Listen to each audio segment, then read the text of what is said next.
Y vamos con nuestro siguiente invitado. Vamos a hablar del desempleo, que es una de las grandes preocupaciones que tenemos actualmente en nuestro país y más en esta época de pandemia. Un desempleo que lo tenemos en 17%, en algunas ciudades inclusive llega hasta el 20%. Por eso es importante escuchar distintas propuestas, cómo mejorar esta cifra, cómo salir de tanto desempleo en nuestro país. Doctor Sergio Fajardo, ex gobernador de Antioquia, también exalcalde de Medellín, ex candidato presidencial, líder de Compromiso Ciudadano. Doctor Fajardo, buenos días, gracias por atendernos. Buenos días, pues un gusto saludarlos. Muchas gracias por invitarme a conversar con la audiencia. Bueno, ¿cómo lograr mejorar esta cifra preocupante del desempleo? ¿Cuál es esa propuesta que usted y su grupo de colaboradores nos tiene?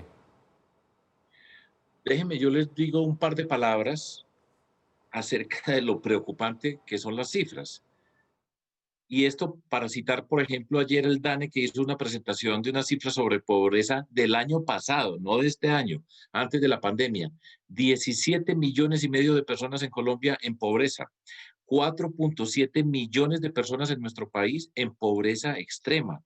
Básicamente, el 46% de las personas en Colombia están en alguna forma de pobreza en nuestro país.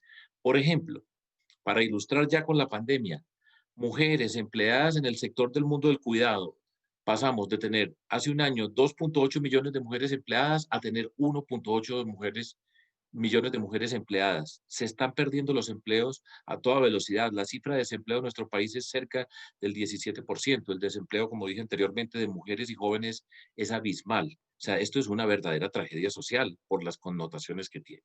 Dicho todo eso, nosotros hemos trabajado una propuesta que llamamos un plan de emergencia ya. Es para este momento, en el marco de una pandemia, y tiene dos componentes. Les voy a escribir la primera. ¿Dónde están los empleos? En los municipios.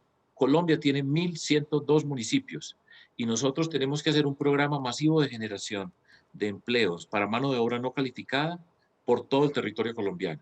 La propuesta que tenemos nosotros tiene la capacidad de generar hasta 1,4 millones de nuevos empleos dedicados, como les dije anteriormente, a mano de obra no calificada, a jóvenes y mujeres, a poblaciones afroindígenas que siempre están rezagadas con todo lo que tiene que ver con el mundo del empleo y además empleos asociados directamente con la realidad de los municipios, proyectos definidos con las comunidades en los diferentes municipios de nuestro país, articulados con las alcaldías, organizando que tengan que ver directamente con las necesidades de los municipios, los servicios que se necesitan, el desarrollo ambiental, que sean sostenibles, los proyectos, por ejemplo, del desarrollo rural que son urgentes para nuestro país. Todos esos elementos se pueden hacer de manera coordinada. Y la manera como lo proponemos, y quiero señalar aquí y hacer un énfasis muy grande, porque en Colombia estamos acostumbrados, hoy vemos el presidente en la Casa de Nariño, en el escritorio, anuncia unas medidas y después dice que vean los alcaldes a ver cómo lo van a hacer en sus territorios. Sí. Cada municipio presenta un paquete de proyectos. Están articulados con el gobierno departamental que hace un proceso de selección. Los proyectos están bien preparados, diseñados de acuerdo a las necesidades de cada municipio, como les dije anteriormente. Y después hace un proceso de selección y nosotros somos capaces de llegar, repito, a 1,4 millones personas sobre todo el territorio colombiano en problemas que tienen que ver con la solución de temas de sus municipios, generando nuevos empleos para nuestro país. Esa es una componente. Y otra que es fundamental, es cómo acompañamos a empresas, pero tenemos que hacer un esfuerzo muy grande entre micro y pequeñas empresas, porque las microempresas, que son las que tienen menos de 10 personas empleadas, son las que generan el 70% de los empleos en nuestro país. Y la plata no le está llegando a esas microempresas. Un programa para apoyar a las microempresas con el pago de su nómina, con empresas que estén ubicadas en las ciudades, los departamentos que tienen las mayores necesidades económicas, que empleen jóvenes para aportarle a esa población joven que está desempleada, igualmente mujeres. Todo eso lo podemos hacer nosotros.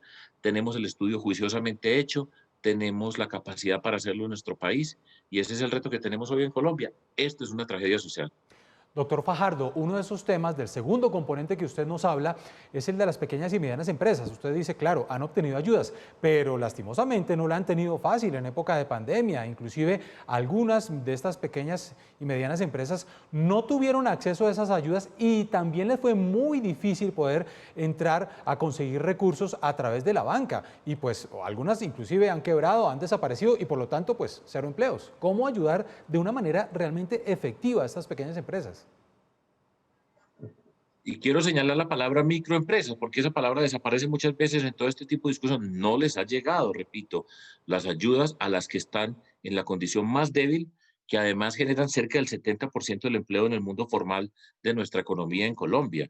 Entonces, lo que nosotros proponemos es una convocatoria pública, todo esto que se haga, repito, por convocatoria, que las empresas se presenten, que las empresas tengan una ubicación territorial para que nosotros sepamos dónde están las empresas generando los empleos que tienen que generar y los que tenemos que proponer para acompañarlas. Además, los créditos que se tienen que hacer, pero no hay una información clara de parte del gobierno nacional a dónde están llegando todos esos créditos.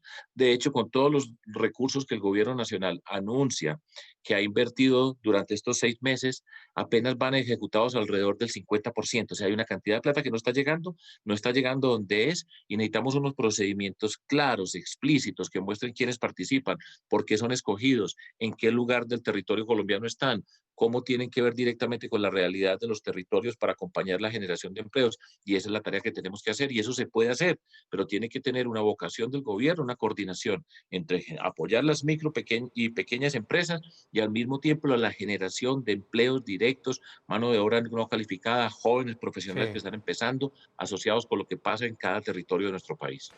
Doctor Fajardo, importante propuesta, pero ¿a quién le llega esta propuesta y cómo se logra hacerla efectiva? Tiene que llegar, como les digo, yo fui alcalde, fui gobernador y conozco muy bien lo que significa un municipio en nuestro país. Recuerden esta cifra, porque estamos en la ciudad de Bogotá o en una gran capital.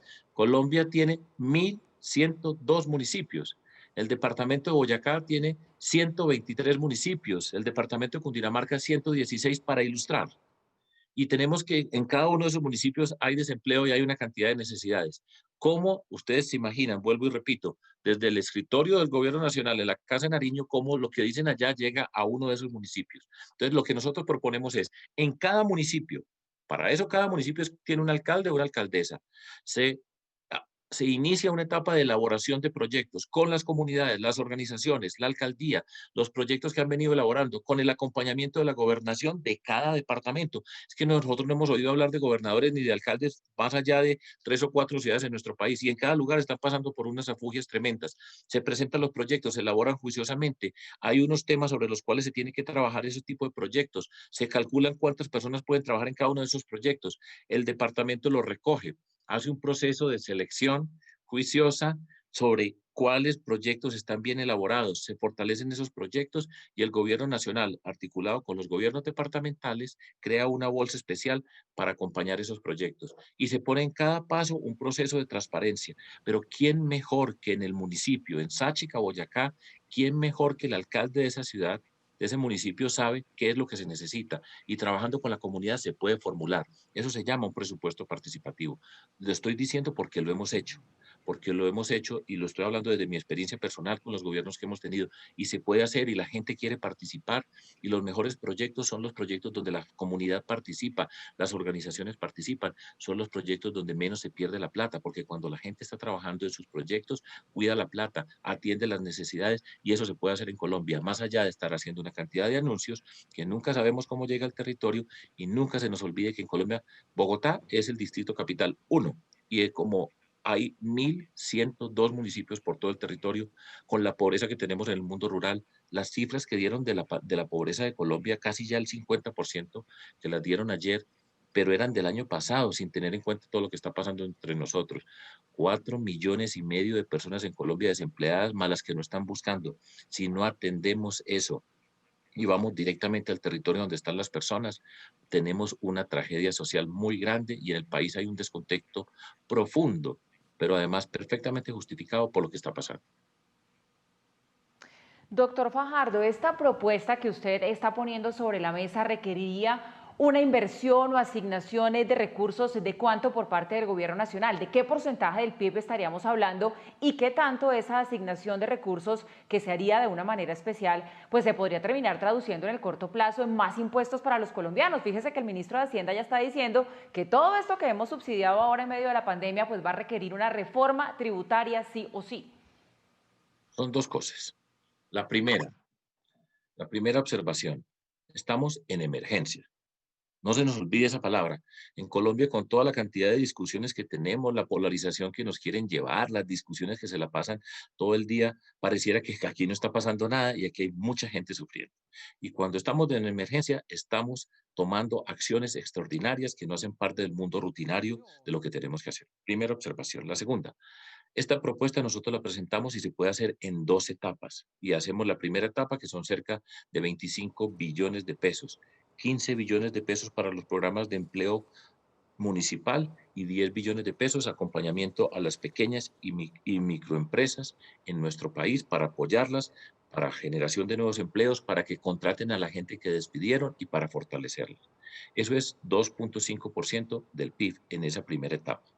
Todo tiene que tener un proceso de transparencia porque no nos podemos permitir que se robe un solo peso. Esa es la primera observación.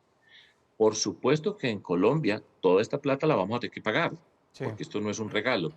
Ahora tenemos que acudir al Banco de la República con la capacidad que tiene para inyectar recursos, por ejemplo, comprar test del gobierno nacional para que el gobierno nacional tenga recursos para financiar este tipo de programas, la financiación internacional. Y lo primero que se tiene que hacer, porque el gobierno nacional ha presentado unas reformas tributarias fallidas con una gran cantidad de exenciones, lo primero que hay que hacer es empezar a quitar toda una cantidad de exenciones innecesarias que tiene nuestra economía y que eso se puede hacer desde ya.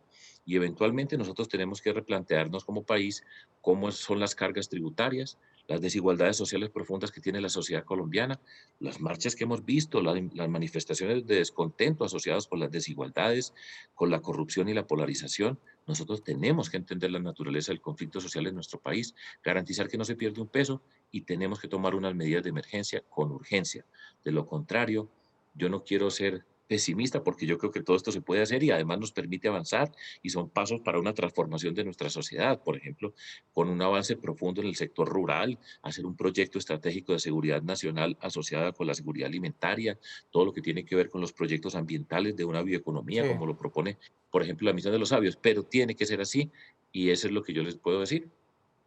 Doctor Fajardo, no podemos despedirlo sin hablar de otros temas. Usted es exalcalde de Medellín, ex gobernador de Antioquia, ex candidato a la presidencia, pero también sin duda es una fuerte carta para la presidencia de la República para el año 2022. Y en esas últimas palabras usted hablaba de las desigualdades, de las manifestaciones que se están viviendo, el caso de la minga indígena, la denuncia de los asesinatos de líderes sociales, en fin, todas estas protestas que se están dando contra distintas injusticias. ¿Qué opinión le merece todos estos movimientos que se están dando en estos momentos? Pues son la expresión de un descontento muy profundo.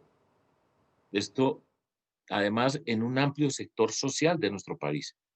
De eso no tengamos la menor duda. Las expresiones de noviembre, de las marchas de noviembre, eh, fueron una expresión de un malestar, de una indignación, asociado con palabras como corrupción, desigualdades, desempleo. Y eso lo tenemos que entender como sociedad. El gobierno nacional en su momento dijo que iba a escuchar, que iba a abrir un gran diálogo nacional. Cuando supuestamente ya había escuchado y se iba a hablar el diálogo, empezó la pandemia. Pero la pandemia lo que ha hecho es profundizar todo lo que estamos discutiendo y que hemos venido conversando hoy. Si esa era la pobreza en hace un año, calcule cuál es la pobreza hoy después de por todo lo que hemos pasado asociado con esta pandemia. Esos problemas están ahí y hay que entender el malestar de la sociedad colombiana de muchas personas. Y cuando uno reconoce los temas, pues entonces busca las soluciones, pero no lo puede negar. Y eso es parte de lo que tenemos que hacer en nuestro país. Por ejemplo, el departamento del Cauca, de donde viene la minga indígena. El departamento del Cauca tiene unas condiciones sociales extraordinarias en el sentido de dificilísimas. Allá está el mayor número de asesinatos de líderes sociales. Hay comunidades indígenas que son cerca del 30% de la población, comunidades afro que son cerca del 30% de la población y el resto son mestizos. Y se tiene que dar un gran diálogo social sobre ese territorio para que se puedan encontrar soluciones y eso obliga a conversar, a mirar una cantidad de discusiones que se han dado, propuestas que se han hecho, promesas que se han hecho y no se han cumplido, pero eso requiere en estos tiempos tan difíciles, porque estamos viviendo unas circunstancias muy difíciles, la voluntad de escuchar, negociar y evitar que los problemas salten a una dimensión que después se convierten cada vez más difícil en atenderlos. Doctor Fajardo, gracias por atendernos en Redma Noticias. ¿Ya le podemos decir oficialmente candidato a la presidencia para 2022 o no? No, nosotros estamos haciendo trabajo, estamos haciendo este tipo de propuestas, estamos tratando de resolver, Sí, aportar a la solución de los problemas que tenemos hoy, así como presentamos una propuesta para que ningún joven se tenga que retirar del mundo de la educación superior porque no tiene plata asociado con la pandemia, por la atención de jóvenes vulnerables en zonas vulnerables de las ciudades para que no los asesine y prevenir el ingreso a la criminalidad. claro. Y estamos participando en todo eso y eventualmente participaremos, y yo lo he dicho en estos términos, una convergencia política por fuera de los extremos, alternativa para liderar nuestro país en el 2022. Que lleguemos a una consulta, que escojamos una persona que represente ese grupo, que tengamos unas listas fuertes al Congreso para hacer la transición que se tiene que hacer rápidamente en Colombia. Yo quisiera liderar todo ese proceso, pero esto es parte de una construcción y vamos trabajando hoy porque hay mucha gente sufriendo y aquí todo Colombia parece que nos empezamos a hablar del 2022, a insultar el uno al otro, a ver quién grita más, a quién maltrata más al otro, y lo que tenemos que atender es las necesidades de nuestra gente y avanzar y construir una esperanza, porque un país como Colombia tiene que darse la oportunidad de avanzar y no quedarse en este mundo de destrucción, de agresión permanente.